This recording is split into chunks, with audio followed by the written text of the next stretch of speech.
Hi,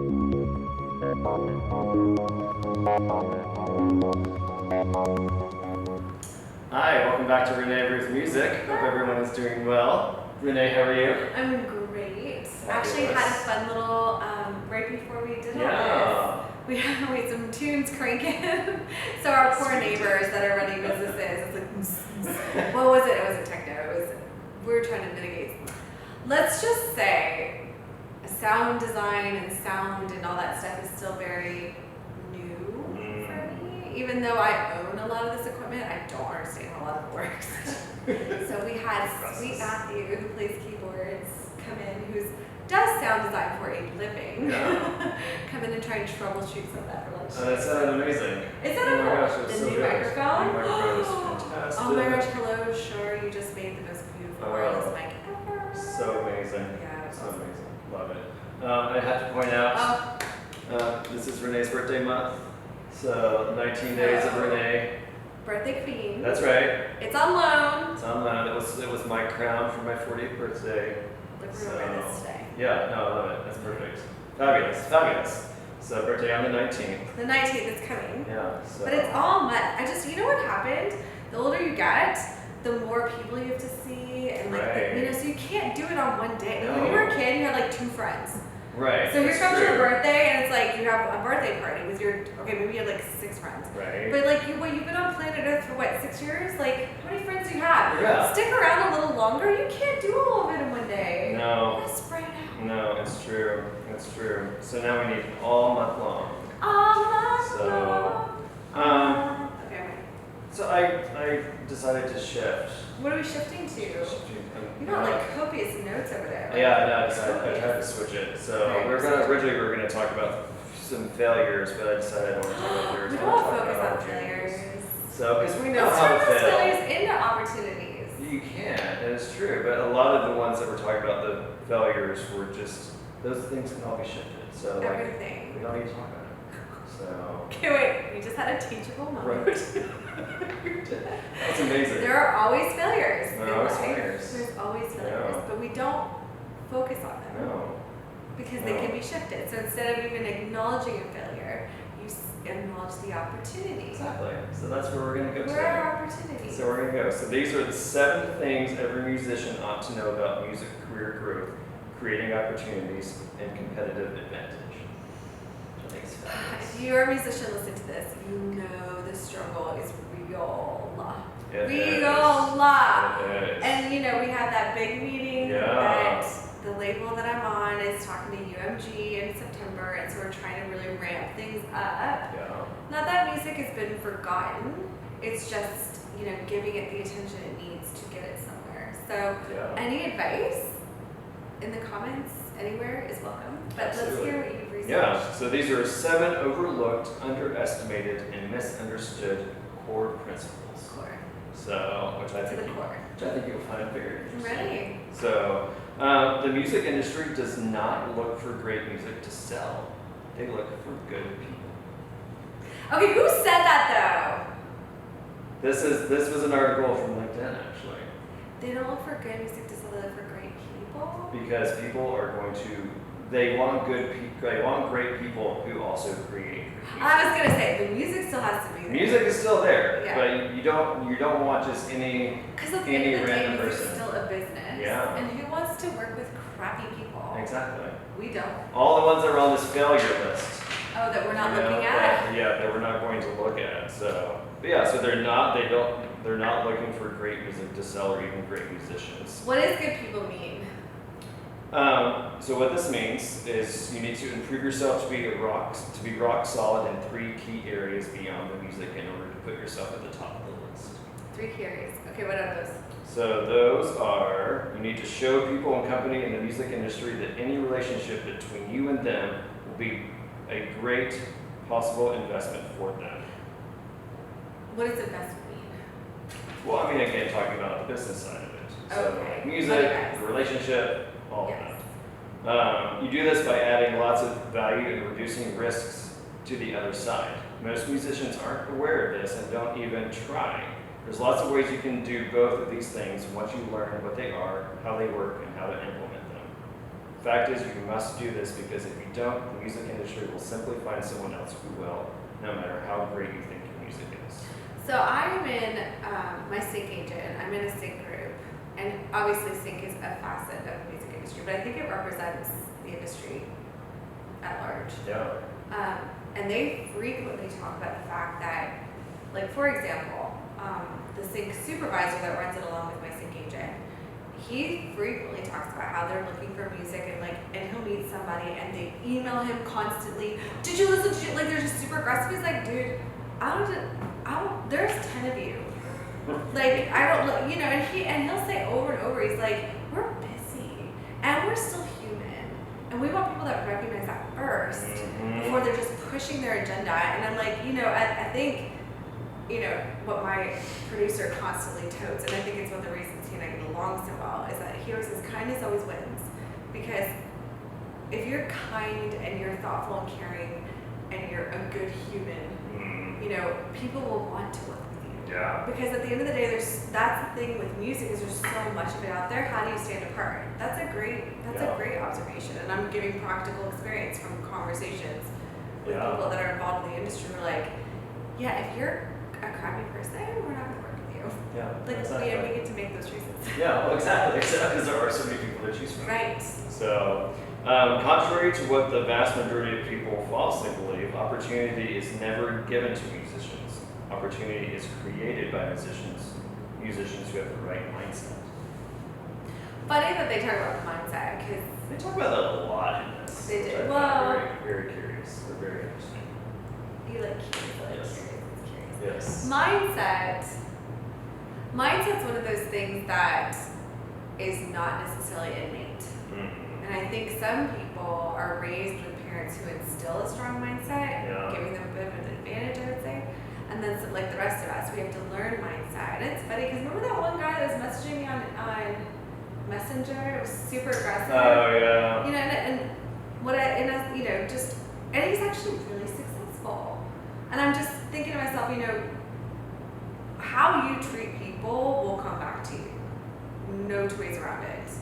And that your mindset has to be such that like you believe that you've got something to give, but you're going to treat people in such a way that they want to receive it. Right. You have the best freaking gift in the world, but if you're mean, nobody wants your present. Yeah. No, Nobody it's wants true. it. Take it home. That's true. Well, it's funny because they actually said the good news is virtually anyone can learn, master, and sustain the right mindset for all situations with the right training and efforts. So in when I was a university professor in my other life, we were talking about doing emotional intelligence class. So like when you come to college, you know one of your intro courses is emotional intelligence because they discovered that EQ, emotional intelligence, actually was attributed to success greater than IQ, intellect. So you could have a ridiculously high intellect, but if you lacked an emotional intelligence, in essence, is the ability to recognize your own emotions while simultaneously recognizing the emotions of another and making that situation work out. Right. Paraphrase. But like it is being able to recognize your emotions and the emotions of another. Meaning if someone's firing off and getting upset, do you reflect that emotion? Or are you able to say like, that's their moment, I'm gonna stand my ground in mine because I don't need, this isn't about me. Right. But that ability to manage that emotion is, they've done studies to show that it's a greater indicator of success than your IQ. And they found most CEOs had higher EQs than IQs. So Interesting. right. So here goes back to mindset, right? Yeah. So like mindset, EQ isn't necessarily just like IQ. You can improve, but EQ even more than IQ can be improved, right? Like you can develop emotional intelligence skills just like you can develop mindset. Like if your mindset is in the gutter, it doesn't have to stay there. You're literally one day away from making a shift. So if you're like, no, I'm never gonna make it. No one's ever gonna listen to my music. It's never gonna happen. We just said this earlier. Guess what? It won't. It's like you just predicted your future. Congratulations. Like go get a job somewhere else. Yeah. But if you're like, no, this is gonna happen. It will happen. And like there's a belief tied to that mindset. And then respectfully reaching out to the people that are in your sphere and asking. Like that's the next big thing is asking. Would you listen to this? I'd love to know what you think. Like, hey, something else I talked about in Sync was, don't just throw your music at people. Like, because you don't know, like, that person in the industry could be a metalhead. Don't bring up your pop music. what? That's a waste of their time, your time, everyone's time. But see, we're in such a now culture. People are just throwing stuff to see what sticks. And then the person on the other side feels like they're not being valued because it's like, you want me to help you, but you're not taking the time to get to know me. Right. You know, me, the person that can provide assistance. So it's, you know, taking a breath, getting to know the industry, getting to know people. Like that's why I'm going to Nashville in September, so that I can meet people, get to know people, and see who has a need that I might have, you know, a solution. Yeah. And we can work together. Yes. No, I love that. The next one says you really have zero competition. You probably think the world is filled with competitors, and that in order for you to experience your own success in the music industry, you must beat the competition. But the truth is, you really don't have any competition.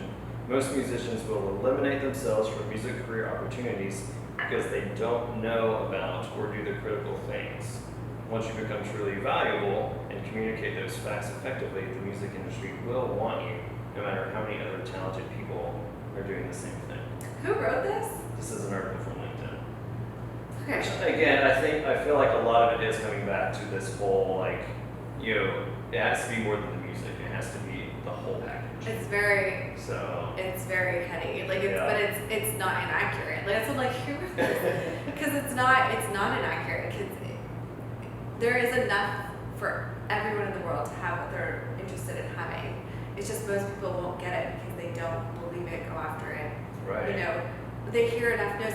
How many times have you heard the story about people that asked and they were told no 1,000 times? Like Disney was one of them. Oprah Winfrey was one of them. Like Starbucks is one of them. Howard Schultz, his story. Like, what if after the 100th no, they were like, oh, forget it. You know, right. That entire and I think the resilience behind people who have something that they just want so much that they're just not going to let know, and they stop setting up roadblocks. Like, oh, if I don't accomplish this by the time I'm 35, I'm not doing it. Like all these, why are you setting a roadblock up for yourself? No, like what if God in His infinite wisdom decided that you're best to accomplish that at 45, but you shut it down at 35 because you decided 35 is your like end game? Right. Like, I think we do so much to create our own roadblocks that we don't accomplish so many things.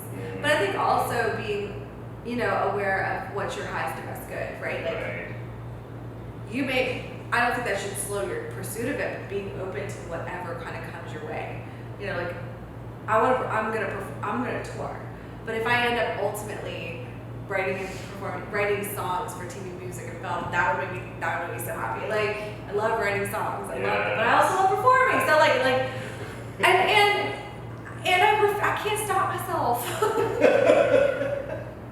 I can't stop myself. Like there's just no stopping. Like every time life's like, no, do you really want to do this? Because I'm gonna shut this door. I'm like, okay, I'm gonna open that one over there. Like, oh, I can't have that door. Let's try this one. Right, exactly. When they shut the restaurant down where I play, okay, I'll just build an office and I'll play there. You've done that too. All right, what's next? What's next? No, I love that. I don't know. I think, and that's why I think with artists, like I think one day we'll look back at this and be like, this will be the podcast where you're like, yeah, Nancy, she did not quit. No. Like she talked about this that long ago, and now look, you know, it'll be like that because I can't help myself. And that's what I said in that National Digest article that's going to come out. I said in that National Digest article, I was like, you know, if you don't wake up every day with the desire to do it and do it to where you're going to carve out you're going to take your free time to pursue it, you don't want it that bad. And you should find somebody you want that bad. Like, I literally, people are like, what do you do for fun? I'm like, sing. Like, write songs. Like, yeah, I might be exhausted. Like, last night I was so tired, long day. But John needed me to comp out some vocals. So it's 7 o'clock, I've just eaten some, and here I am in my studio, you know, text messaging and singing lines. Because real estate doesn't stop. Right. But like, you know, I'm like, and then I'm like, hey, and I'm like singing the line again. Or I remember when I was trying to write the lyrics, I'm like scribbling lyrics, scratching them out, like running melodies, and then the phone would ring. Yeah, I can help you. Hang up the phone, I'm like scratching it, like, but I'm tired, but I can't stop, I cannot help myself. No. It's lunch, and we're back there trying to figure out how to make the loop stuff work. And you started to sing. And I couldn't help myself. Got brand new microphone. And I wanted Matthew to hear how great it sounds. And so I was, you know, when the song comes on, I'm like, click, la la la la. Like, just, I can't. I recorded it. Yeah, you did. Yeah, See? It was so good. Things you just cannot help to do. It was so good. No. The next one goes back to what we were saying originally. All these large companies, all these people in the music industry are looking for musicians and bands to invest in for the long term, which is why they're investing in people and not necessarily music. Long term. Because they want people that are, I mean, any company is going to want people that want to be for the long term. Look, so I brought you in. I was like, please don't leave me, because I'm going to spend all this time teaching you. Like, don't go somewhere in a year. Yeah, like, start over. You want to be able to invest in people. That's just good business. Yeah. Because training someone takes time and money. And if you take the time and money to train someone and then they leave, that's a loss. That's a loss. Yeah. So, yeah, from a business standpoint, I can see how an industry would feel the exact same way. You know, and I think there's a shift coming from like the industry dictating what's current and valuable and important, and like now there's such a presence on social media that like we are dictating what's relevant and important and necessary. And I feel like the big industry is going to have to pay attention and shift. And I feel like there's a big push now to, you know, like you said, good people with good, you know, good mindset, good, you know, aren't pushing agendas, aren't, you know, just wanting people to be noticed and cared about and valued, you know, and songs and things that move into that direction, which is why this one guy called me, he's like, what are your songs about? He's like, I'm listening to you like on live, what are they about? Like feel good, like he's almost demeaning me about, and I literally said to him, like, I'm making lyric videos, why don't you watch them and read the lyrics and you tell me what they're about? Because really, I said to him, like, what every song's about is different for every person, because you're filtering it through your lens of your life. I would say though that I tend to write right now uplifting, inspiring, motivating, like that's where I'm writing, because we have a world that needs that right now. Like I'm writing to the time, I guess.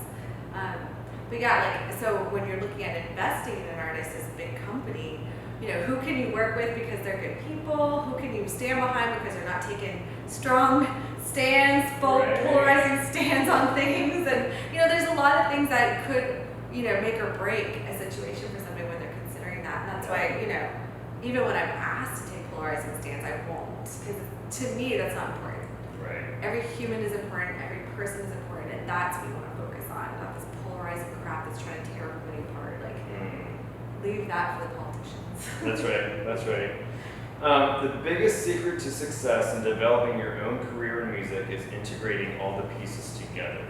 This means that when you take an action of some kind, for example, promoting your album, getting people to your website, expanding your social media presence, promoting your live shows, seeking deals with labels, managers, all of the things that go into those things must be integrated with everything else you're doing. When the pieces are disconnected, they're simply simple actions that is not effective. When they're integrated as part of your real strategy, then your chance to achieve your objectives go through the roof. That was a lot of information. It was a lot of information, but basically, like, synthesize that. Everything has to be together. Everything has to collaborate. Everything has to be cohesive, working toward the same goal. So. Are people not doing that? I feel like, what are you doing if you're not like? Well, that's what I'm saying. Like, if we had gone through the failures, you would have seen that they're not strategizing. They have no These are actually people that are failing. These are musicians that are failing because they. We don't want to talk about that. But it's. I mean. But listen to this podcast because you can try. You can still do it. You can still do it. But it's. Let's send them emails. I know, right. Okay. By the way, how small is your head? Because seriously. Well, it's crushing my brain. I know, it's because I couldn't think about that because it's crushing my brain. If your hair is fabulous, you don't want it to move. There it is. Oh, I got it. Yeah. A queen. Yeah. Yeah, and also and then also, are these people that you looked up? Because I know for me, this is one of 2 businesses I run. So, you know, kind of getting that traction is extra effort when it's not the only thing working on. Right. Like I feel like if I was, you know, when I'm able to kind of shift and this is it'd be like things move quicker when they're centralized. So I think in part that statement would make sense because if you're a musician and you're just throwing darts in the dark. Yeah, you're not gonna, like, you really need to hone, kind of like, you know, I'm even narrowing down the types of songs I'm writing. Right. So like if you're a label that's looking for that heavy headbanger, thrasher stuff, I'm not it. Like this that one guy that was on, he's like, I could teach you how to do bluegrass, and I was like, why? Why? I'm like, that's not. Do you listen to? What? I mean, it sounds like a harsh phrase, but stay in your lane. Like Right. I said to him, like, my voice was not built for that, like, soulful, beautiful, like, that's not my voice. Like, I'm popping EDM all day. All day. All Just day. in the pocket all day. So we're like, that's the other thing, like, know your space and stay, like, work it. Like, don't, you know, I used to look at, oh gosh, like, Rihanna or like all those like hip hop that have those big, soulful, beautiful voices, like full voices, because mine's more like, it's always been described as angelic, my voice, that's what people say, or like, that's the nice way to say it, you know? Airy, thin, there's other words.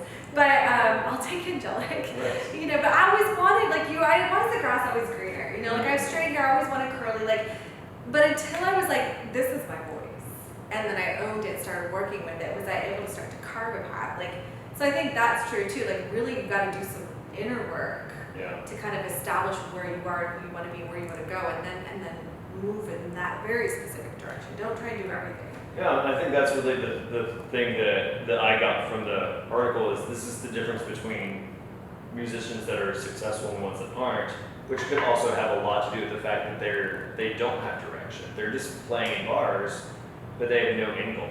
Like they just think it's gonna happen, like someone's gonna walk in. I had those years. Oh, when you're like, I will play the right bar. That's and there aren't A&R reps anymore. No. The label used to send people out to they don't do that anymore. So if you're in a bar You're playing waiting thinking for you're the gonna wrong- get someone to walk in, it's not gonna happen. No, and I realized that. Like Yeah. Fred and I were like, this is not.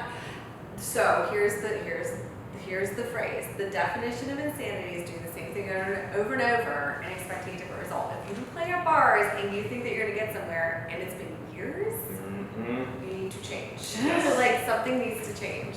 So that's why Fred and I actually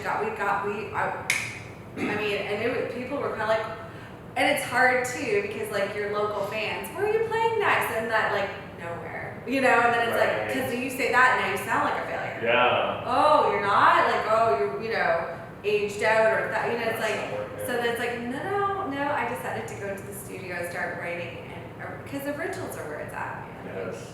Cover stuff. Now, if you want to be a cover artist, there's nothing wrong with that. There is like a good little life for a cover artist. There is always going to be a stage for a cover artist. It just depends on narrowing down what are your goals? Yeah, right? You got to sit down and write them down. Yeah. Like step one, write down what do you want for the next year, 5 and 10, and then you work backwards.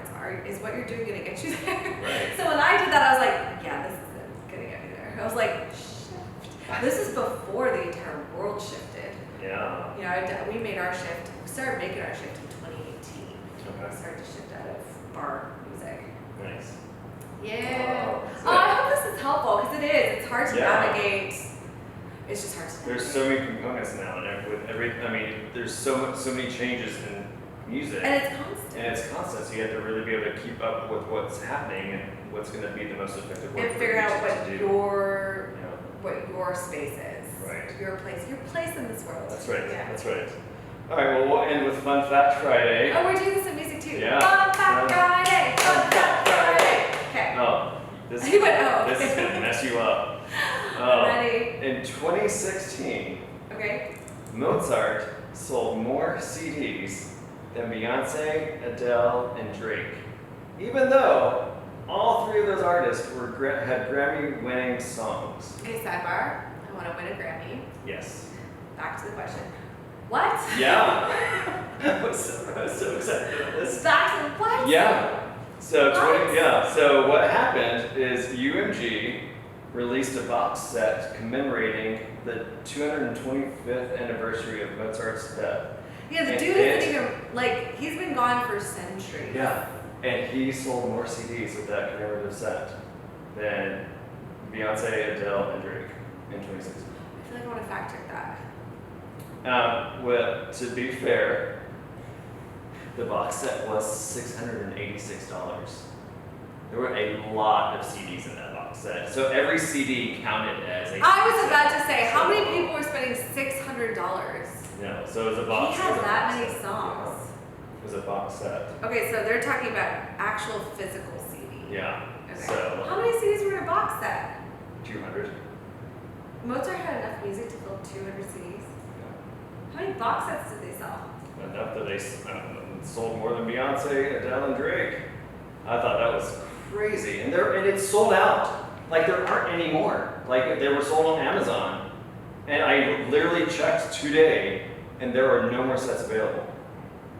So however many sets UMG made. Like, because why can't you burn another CD? Right? I know. No, I don't know. Oh, I But wonder if they're gonna become collectors. That's how many people love Mozart. Do you know what? So Chad has this music that he plays in the mornings here, which is really cool. But there's something about classical music. Playing classic, we should change to that. There's something about classical music that's timeless and like inspiring. We might have to bring out some Mozart. That's what I would do every morning, like in my morning routine, is I would turn on classical music while I was getting ready. There's studies about this. Yeah. Though. I'm not pulling this out of thin air. There's studies about classical music and your brain and success. There's studies. I can't quote you one right now. Might have to look it up for the next podcast, but fun fact next week, maybe. But That's yeah. right. That's right. Well, All this right. is awesome. Well, thank you. Yes, thanks for joining us. We'll see you next week. Cheers.